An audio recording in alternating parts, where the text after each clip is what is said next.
క్లియర్గా వెనుకబడిన తరగతులకు 2025-26 బడ్జెట్లో మనం 11,500 కోట్లను కేటాయించుకున్నాం అని చెప్పి అనుకున్నాం సార్. దానికి ఇప్పటివరకు ఎంత ఖర్చు చేసిరంటే 11,000 కోట్లలో కేవలం 2,426 కోట్ల 20 లక్షలు ఖర్చు చేయబడిందిగా చూపిస్తాం సార్ ప్రభుత్వం.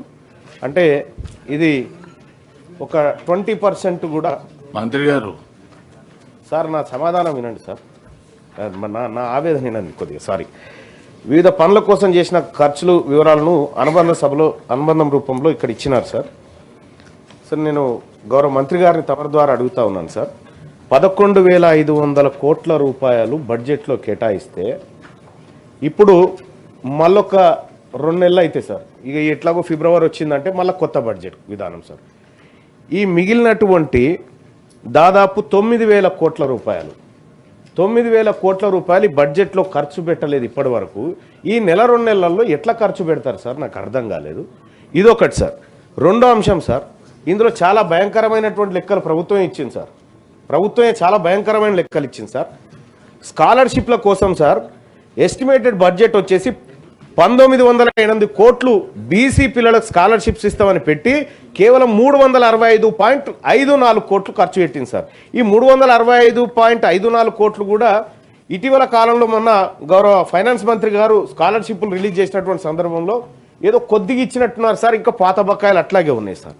రెండోది హాస్టల్స్ కోసం సార్, మా పిల్లలు సంక్షేమ హాస్టల్లో చదువుకుంటున్నటువంటి పిల్లలు వాళ్ళు మంచి పౌష్టికాహారంతో తిని ఆరోగ్యవంతంగా ఉండి మంచి చదువులు చదువుకోవాలనుకుంటున్నటువంటి పిల్లలకు సార్ 435 కోట్ల రూపాయలు ఎస్టిమేటెడ్ బడ్జెట్ పెట్టి కేవలం 315 కోట్లు ఖర్చు పెట్టిందంటే మా పిల్లల్ని ఈ ప్రభుత్వం మేము పస్తులతోనే వండబెడుతున్నామని మీ పిల్లల్ని అని చెప్పి చెప్తా ఉంది సార్. సార్ రెండోది సార్, మహాత్మా జ్యోతిబా పూలే ఓవర్సీస్ విద్యానిధి కింద సార్ 80 కోట్లు కేటాయించినారు సార్. దాంట్లో 83.42 అని చెప్తా ఉన్నారు సార్. మీరు పెంచి చేస్తామని చెప్పారు, మీరు పెంచలేదు ఇప్పటి వరకు. మళ్ళీ దాంట్లో కూడా బడ్జెట్ ఎట్లా పెట్టారంటే సార్ 5 లక్షల లిమిట్ పెట్టారు సార్. 5 లక్షల లిమిట్ ఉండాలి, 5 లక్షల లిమిట్ ఉంటే మీరు ఓవర్సీస్ స్కాలర్షిప్కి ఎలిజిబుల్ అన్నారు సార్. ఇదే సభలో తమ ముందే పెట్టినటువంటి సోషియో ఎకనామిక్ అవుట్లుక్ సర్వేలో సార్ ఒక కుటుంబ ఆదాయాన్ని ఒక ఇంట్లో 4 ఉంటే 12 లక్షల ఆదాయం ఉందని చూపించింది సార్ గవర్నమెంట్. మరి ఈ లెక్కన ఈ రాష్ట్రంలో ఎవరు ఎలిజిబుల్ ఉండరు సార్.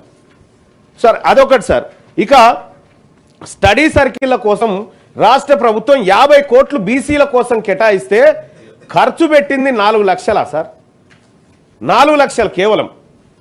అలాగే ఇక్కడ ఎడ్యుకేషన్ సెక్టార్లో 4,345 కోట్ల రూపాయలు ఖర్చు పెడతామని ఎస్టిమేట్ వేసుకుంటే కేవలం 2,068.89 కోట్లు ఖర్చు పెట్టిందంటే ఇది షేమ్ సార్. బీసీల పట్ల మీకు చిత్తశుద్ధి లేదని అర్థమవుతా ఉంది సార్. 2,500 కోట్ల రూపాయలు ఎడ్యుకేషన్ సెక్టార్లో బీసీల డబ్బు మిగిలించుకుంటుందా సార్ ఇప్పటి వరకు? సార్ ఇక మాకు జీవనోపాధి విషయంలో సార్ 70 కోట్ల రూపాయలు టాడీ టాపర్స్ కోసం సార్. గౌడ సోదరులు తాడి చెట్లు ఎక్కుతా ఉంటారు, అనేక ప్రమాదాలు జరుగుతూ ఉంటాయి, మీదికి జారి పడతా ఉంటారు. వాళ్ళకు అసలు ఒక్కసారి ఎక్కిందంటే ఇంటికి బయటికి వెళ్ళిందంటే టాడీ టాపర్ మళ్ళీ ఇంటికి వస్తాడా లేదా తెలియనటువంటి పరిస్థితి. అటువంటి టాడీ టాపర్లను రక్షించడం కోసం సార్ మనం ఒకటి కాటమేయ కిట్స్ అని చెప్పి ఆ తర్వాత ఇంకా కొన్ని పెట్టినారు sir. Cooperative finance corporation limited కింద 70 కోట్ల రూపాయలు టాడీ టాపర్స్ కోసం ఖర్చు పెడతామని, మా గౌడ సోదరుల కోసం ఖర్చు పెడతామని ఇప్పటి వరకు పెట్టింది 19 కోట్లు. స్వయాన మా మంత్రి గారు గౌడ సామాజిక వర్గం నుంచి ఉండి 19 కోట్లు ఖర్చు పెడుతుంటే కాస్త మీ ప్రాణం ఏమనిపించాలి సార్. ఇక సార్ ఇంకొకటి అసిస్టెంట్స్ టు వీవర్ సార్, వాళ్ళకు 450 కోట్ల రూపాయలు ఖర్చు పెడతామని ఎస్టిమేషన్ వేసి 168 కోట్లు ఖర్చు పెట్టారు సార్. ఇక 22 బీసీ కోఆపరేషన్స్ అండ్ రాజీవ్ యువ వికాసం కింద సార్, రాజీవ్ యువ వికాసం కింద 4,102 కోట్ల రూపాయలు మేము బీసీ యువత కోసం బీసీల కోసం ఖర్చు పెడతామని బడ్జెట్లో చెప్పి 4,102 కోట్లు ఖర్చు పెడతామని చెప్పి సార్ 13 కోట్లు ఖర్చు పెట్టినట్టుగా లెక్కలు ఉన్నాయి సార్. ఇక్కడ 13 కోట్లు ఇంకొక నెల అయితే బడ్జెట్ వస్తుంది సార్. అంటే ఇవన్నీ మీకు ఎగనామం పెట్టబోతున్నాయి ఏంటి అనేది రాసి ఇచ్చినట్టుంది సార్ మాకు. ఇక్కడ సార్ మా జీవనోపాధి కోసం 4,622 కోట్ల రూపాయలు కేటాయించి ఖర్చు పెట్టింది 201 కోట్ల రూపాయలు సార్. షేమ్ సార్ ఇది. ఇక సార్ సోషల్ సెక్టార్కి వస్తే సార్ కళ్యాణ లక్ష్మి కింద సార్ మా బీసీ బిడ్డలకు పేదవాళ్లకు పెళ్లి చేసుకుంటే వాళ్ళకు ఏదో ప్రభుత్వం అందించేటువంటి చేయుత ఏదో అప్పుడే మేనమా కట్నమనో అదో ఇదో అని చెప్పి 2173 కోట్ల రూపాయలు ఈ ఆర్థిక సంవత్సరంలో కేటాయించుకుంటే ఇప్పటి వరకు ఇచ్చింది 108 కోట్లు సార్. పెళ్లి చేసుకొని ఏం చేస్తామంటే ఎట్లా సార్? పెళ్లిళ్ళు జరుగుతలేవా సార్? సార్ ఎప్పుడు సార్? ఇప్పుడు కళ్యాణ లక్ష్మి ఇప్పుడు పెళ్లి చేసుకుంటే సార్ సార్ తమరు కూడా అనేక సందర్భాల్లో కూడా చూసిరు. ఇప్పుడు పెళ్లి చేసుకుంటే అప్పుడు ఉన్నటువంటి గవర్నమెంట్ ఏమో పెళ్లి రోజే మేము తీసుకొచ్చి ఇస్తామని చెప్పి అప్పుడున్న గవర్నమెంట్ చెప్పింది. ఈ గవర్నమెంట్ ఇప్పుడు పెళ్లి చేసుకుంటే కళ్యాణ లక్ష్మి చెక్కు ఆ పెళ్లి చేసుకున్న దంపతులకు పిల్లగాడు పుట్టి వాడే పోయి అందుకొచ్చే పరిస్థితికి వచ్చింది సార్. ఎప్పుడు వస్తుందో తెలియదు చెక్కు. ఇక ఆదిలాబాద్ జిల్లాలో సార్ ఈ కళ్యాణ లక్ష్మి కార్డు కూడా మా బీసీలకు రావాల్సిన దాంట్లో ఒక ముసలామెకి పెళ్లి చేసిరు సార్. 65-70 ఏళ్ళ ముసలామె పెళ్లి చేసి చెక్ ఎత్తుకపోయారు సార్ ఒకసారి. ఇట్లా అదో దుర్వినియోగం మళ్ళా. సరిగా commission for backward classes and dedicate commission కోసం సార్ అంటే బీసీల లెక్కలు తీయడం కోసము లేకపోతే బీసీల స్థితిగతులు బీసీల పట్ల ఒక కమిషన్ ఏర్పాటు చేస్తే 21 కోట్ల రూపాయలు దానికి కేటాయించి సార్ 3,49,00,000 ఖర్చు పెట్టారు సార్. అంటే ఇక్కడ సార్ సోషల్ సెక్టార్కి వచ్చేసరికి 2,194 కోట్ల రూపాయలు ఖర్చు పెడతామని బడ్జెట్లో చెప్పి కేవలం 112 కోట్ల రూపాయలు ఖర్చు పెట్టింది సార్ ఈ ప్రభుత్వం. ఇక అలాగే sir constructions of Bhavan sir ఇక మాకు అనేకమైన భవనాలు కుర్మ భవనము గొల్ల భవనము మున్నూరుకా భవనము ఇట్లా ఎక్కడెక్కడి భవనాలన్నీ గతంలో ఆ ల్యాండ్ అలకేట్లు చేసినారు సార్. ఆ మూసి పక్క పొంటి ఉండేటి అన్ని మాయే. ఆ భవనాల కన్స్ట్రక్షన్ కోసం 100 కోట్లు కేటాయిస్తున్నామని బడ్జెట్లో పెట్టింది సార్.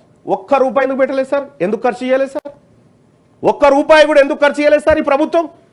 సార్ ఇంకొకటి ఎస్టాబ్లిష్మెంట్స్ అండ్ శాలరీస్ సార్ 143 కోట్ల రూపాయలు దీనికోసం ఖర్చు చేస్తామని 43 కోట్లు సార్. ఇట్లా ఈ ఆర్థిక సంవత్సరంలో 11,405 కోట్ల రూపాయలు ఖర్చు చేస్తామని ఈ తెలంగాణ ప్రభుత్వం బీసీలకు హామీ ఇచ్చింది సార్. బడ్జెట్లో 11,405 కోట్లు ఖర్చు చేస్తామన్న ప్రభుత్వం మరొక నెల అయితే ఆర్థిక సంవత్సరం ముగుస్తుంది. ఖర్చు చేసింది కేవలం 2,426 కోట్లు సార్. ఏం సమాధానం చెప్తారు సార్ ఈ ప్రభుత్వం బీసీలకు? ఎక్కడ సార్? ఇక్కడ పేరుకేమో 11,000 కోట్లు పెట్టాం మనం. అదే కామారెడ్డి డిక్లరేషన్లో ప్రతి ఏడాది 20,000 కోట్ల రూపాయలు ఖర్చు పెడతాం బడ్జెట్లో పెడతామని కాంగ్రెస్ పార్టీ హామీ ఇస్తే కదా సార్ మేమందరం వచ్చి చేరింది. మేము బీసీలమంతా ఎందుకు ఓట్లేసినాం సార్ కాంగ్రెస్ పార్టీకి? కామారెడ్డి డిక్లరేషన్లో కాంగ్రెస్ పార్టీ 20,000 కోట్ల రూపాయలు ప్రతి ఏడాది చొప్పున 5 ఏళ్ల పాటు 1,00,000 కోట్లు ఖర్చు పెడతామన్నా సార్. 1,00,000 కోట్లు ఖర్చు పెట్టే ప్రభుత్వం ఇదేనా సార్? ఇట్లనే ఉంటుందా? కేవలం 11,000 కోట్లు పోయినసారి కూడా 9,000 కోట్లు పెడితే ఆ రోజు గౌరవ్ సార్ మీరే అవకాశం ఇచ్చినారు, మీరు మాట్లాడినండి మీ వాయిస్ రావాలి అని చెప్పి ఆ రోజు అవకాశం ఇస్తే ఆ బడ్జెట్లో ఖర్చు పెట్టింది లేదు సార్. ఈ బడ్జెట్లో చూస్తే కేవలం ఇంకా దారుణాతి దారుణం సార్.